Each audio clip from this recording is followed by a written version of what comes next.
প্রিয় ছাত্র জনতা ভাই ও বন্ধুরা, আমার এই লাইভের মূল উদ্দেশ্য হচ্ছে বাংলাদেশের ক্ষুদ্র নৃগোষ্ঠী, উপজাতি ও সংখ্যালঘু সম্প্রদায়ের জানমাল নিরাপত্তায় যেন আমরা নিরবচ্ছিন্নভাবে কাজ করি। আমি আবার শুরু করছি। আউযুবিল্লাহি মিনাশ শাইতানির রাজিম। বিসমিল্লাহির রহমানির রহিম। প্রিয় দেশবাসী ভাই বোনেরা, প্রিয় ছাত্র জনতা ভাই বোনেরা, আমার এই লাইভের মূল উদ্দেশ্য হচ্ছে সবাইকে একটা অনুরোধ জানানো, সেটা হচ্ছে আমরা যেন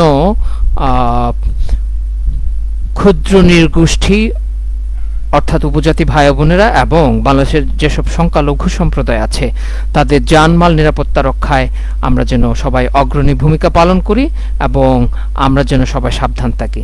কারণ আমাদেরকে একটা জিনিস খেয়াল রাখতে হবে, আমাদের মূল উদ্দেশ্য হচ্ছে শেখ হাসিনাকে উৎখাত করা, আমরা সেটা করেছি। আমাদের আরেকটি মূল উদ্দেশ্য হচ্ছে আওয়ামী লীগকে সব অংশে নির্বংশ করা, আমরা সেই কাজটা করব।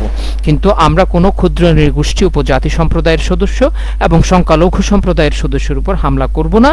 আমরা তাদের জানমালের নিরাপত্তা রক্ষায়, ধর্মীয় মন্দির স্থাপনা, চার্চ, প্যাগোডার নিরাপত্তা রক্ষায় আমরা প্রয়োজনে জীবন দিয়ে দেব। কারণ আমাদেরকে প্রমাণ করতে হবে এটি হাজার বছরের বাঙালি সংস্কৃতির দেশ। এই দেশটি এমন একটি দেশ যেখানে হিন্দু, বৌদ্ধ, খ্রিস্টান, মুসলিম সমস্ত সম্প্রদায়ের মানুষ হাজার হাজার বছর ধরে একসাথে আমরা বসবাস করেছি। আমাদের মূল উদ্দেশ্য শেখ হাসিনাকে উৎখাত করা, আমরা সেটা করেছি। এখন আমাদের মূল উদ্দেশ্য হচ্ছে আওয়ামী লীগকে সব বংশে নির্বংশ করা, আমরা সেটা করে যাব এবং আমরা আমাদের রক্ত দিয়ে প্রমাণ করব আমরা সাম্প্রদায়িক শক্তি নই। আমরা রক্ত দিয়ে প্রমাণ করব আমরা মুক্তিযুদ্ধের চেতনার পক্ষের শক্তি।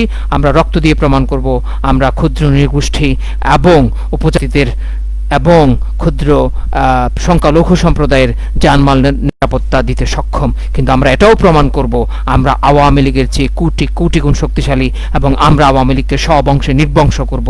বাংলাদেশকে সমূলে, বাংলাদেশ থেকে আওয়ামী লীগ নামক দল কিংবা আওয়ামী লীগারদেরকে